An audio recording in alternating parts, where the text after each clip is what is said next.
if you want to get better, more resilient, cold exposure is going to be great anytime. Post cold exposure, your body is going to heat up. Think of your body heating up as waking up.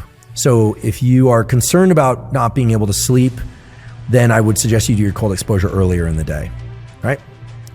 Heat does the opposite. So I'm laying out some parameters here. Heat does the opposite. You're going to heat up while you're in the deliberate heat exposure, but afterwards there's a post-heating dip in temperature.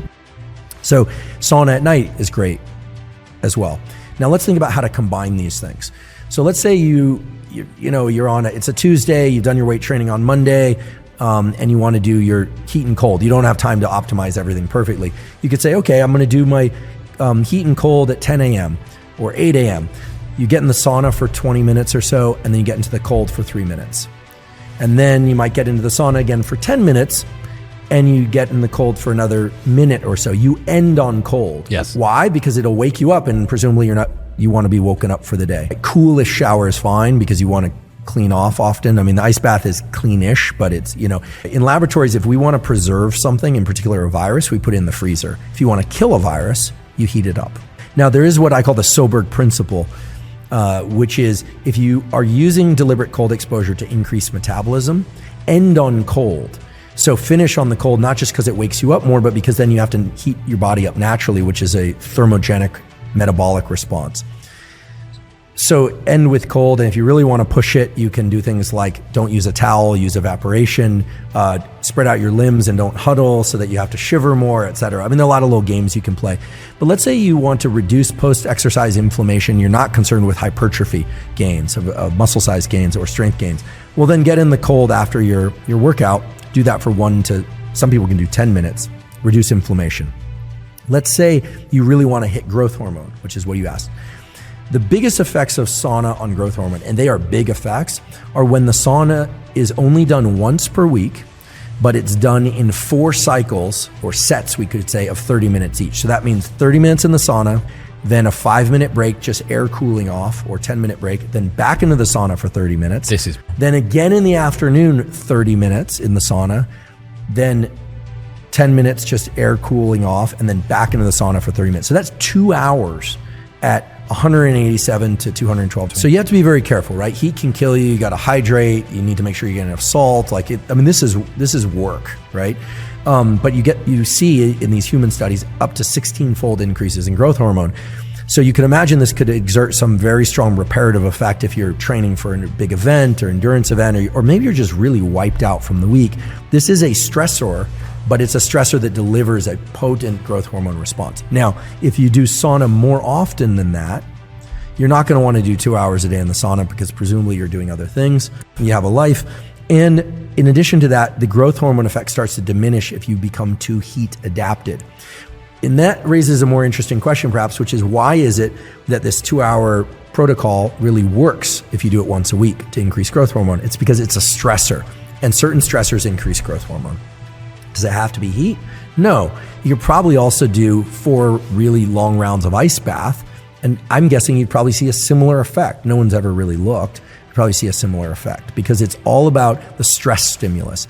Now, those that work on exercise science and weight training would probably say, yeah, you could also do this has been shown, a 90-minute, 10 sets of 10, multiple exercises for 10 sets of 10, high volume, German volume training, workout and get the same growth hormone effects. There's so many studies like this.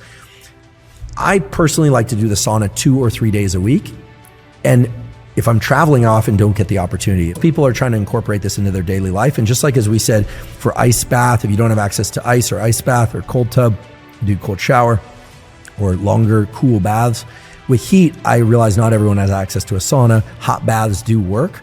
Now, one thing about hot baths and hot sauna is they will nuke your sperm. They will reduce viable sperm count. So for males that are trying to reproduce, trying to create children, you want to be careful about hot baths and hot sauna too often. Some people will bring a cold pack in and put it in their groin. You can't do that in a bath. Sperm are maintained outside the body. The testicles are maintained outside the body. Yeah. You're right. The scrotum has varying elasticity in order to maintain temperature of the sperm. That's why that's the various effects that have been described are there on purpose. So why human evolution designed this way, I don't know. Someone will say. But in any case, And again, the ice pack approach is interesting. Some people do that. Actually, there's a kind of interesting relationship between cold and testosterone and spermatogenesis. I think what we're arriving at is some general principles of physiology, which are that light, exercise, temperature, both heat and cold, are all very powerful stimuli for creating hormonal and neuromodulator dopamine epinephrine effects. And when you start to dig beneath the surface of all these protocols, Wim Hof breathing, ice baths, sauna, snowballs, what you are finding is that these are all different stimuli to tap into these different neuromodulator systems, right?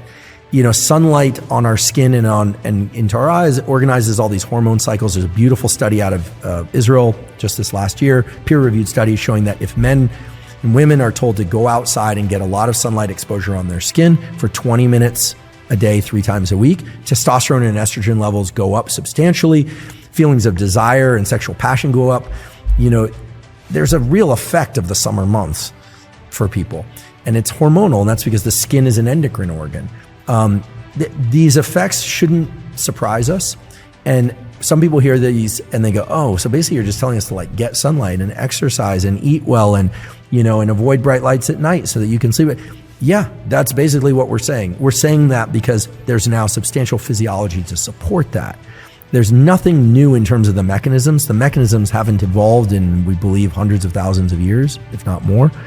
The ways to tap into these systems are many. High intensity interval training, you're going to get increase in adrenaline. Yoga nidra, meditation, a nap, you're going to get increases in serotonin. So it's not trivial, though. I want to be really clear. These sorts of things are not trivial. They are exceedingly powerful because they tap into systems that we all harbor. So the beautiful thing is they work the first time and they work every time.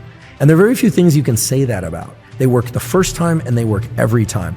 And the reasons they work are now becoming clear to us through these more high quality studies.